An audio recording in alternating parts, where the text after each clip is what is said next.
You're listening to Greater Good Radio Hawaii. Please visit us online at greatergoodradio.com. Today's guest is BJ Kobayashi, President and CEO of the Kobayashi Group, a boutique real estate development firm.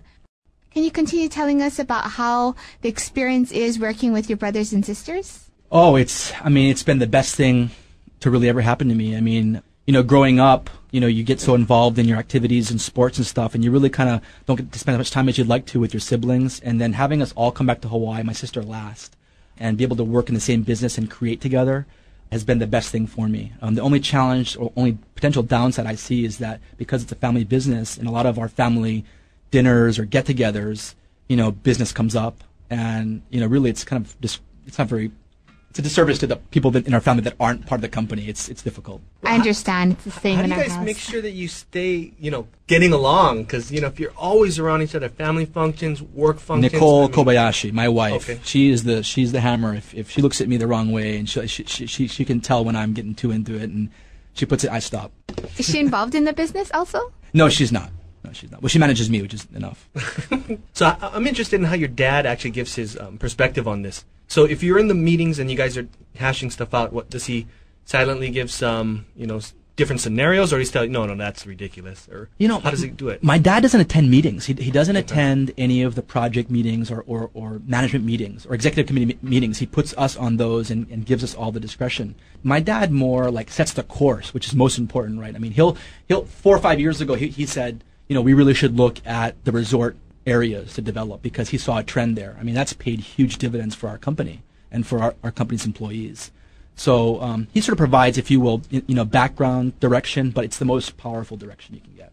Can you give him some examples of some of the projects that you guys are working on now? Or some, let's say, the largest ones? Your wife mentioned some of them. We're very proud of Hokua, a 248-unit high-rise luxury condo, the first one coming up in a long time since Hawaii Tower on Alamana Boulevard, and it's wonderful. We're very proud of that. We're doing that in partnership with McNaughton Group and A&B Properties. They've been great to work with. We're working on a really kind of a nationally famous project, well-known project on the Big Island called Kukio Golf and Beach Club, which is a 375-home development with 2 golf courses and a beach club in North Kona, adjacent to the Four Seasons. And I've been working on that for the past 7 years. And the last one I'd like to mention is Capitol Place, which you didn't mention. Okay. But Capitol Place is on the corners of Beretania and Queen Emma. It used to be owned by the City and County, and it's currently a parking lot. But we're going to develop a 394-unit luxury condo downtown, first one in a long, long time. And so far, the reception in the marketplace has been wonderful. We've got 95% of the units pre-sold. What's involved with developing these large real estate deals? There's a lot. It starts with land. Well, first of all, it starts with someone like my dad giving direction, saying this is the area we should focus in on, right? Mm-hmm. Then once you've got that, it's really land control. It's getting getting an astute, flexible financial partner, and I'm not talking about a bank, mm-hmm. An equity partner. It takes a good, sound business plan that's based on market diligence. And last and most important is you need a good market. You can have the best people working for you, great land control, flexible, astute partners, and it'll fail because the market's not there for you. So if I could choose any one of those attributes, I would choose a good market. So what do you think about this market then? Because, there's a lot of speculators out there saying that, it's going to go up, it's going to go down, interest rates this and that. What do you think? The market's not going down. People are wrong. And anyone that says the market's going to go down in the next year, 18 months is just flat wrong. The market, well, first of all, let me qualify that.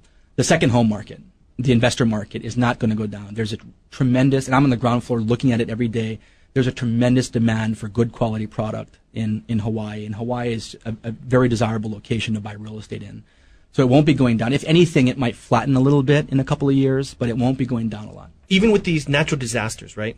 Hurricane Katrina and various things, gas prices going up, you don't see it going down at all? Well, no. I mean, what will happen is it'll be a more expensive product because ultimately what will happen is gas prices drive, to some extent we'll see interest rates maybe go up. A quarter point every time the Fed meets. We're going to see the cost of materials go up. The cost of building these things, hard costs, and labor. In 2007, we've got 7 different unions going back for negotiation. The cost to build these things will continue to rise. There will be no cost savings over the next 5 or 10 years in Hawaii on building product in Hawaii. So ultimately, those costs will be borne by the consumer. Who do you feel you're attracting the most, of the locals or the tourists that want to invest in these condos? I think among our projects, we're equally marketing to the local resident and to the second home buyer. Not really investor, I would say. I mean, not that there aren't. There are speculators out there, but the majority of our projects are geared towards people that occupy them. And by the way, in the outer islands, in Maui and Wailea where we're doing work, in North Kona where we're doing 3 projects, there are people there that have 4 homes, and they spend 3 months in every home. Are they boomers, or how old are these people? They're boomers or a bit older than boomers, and then some of them, 20%, are actually my age.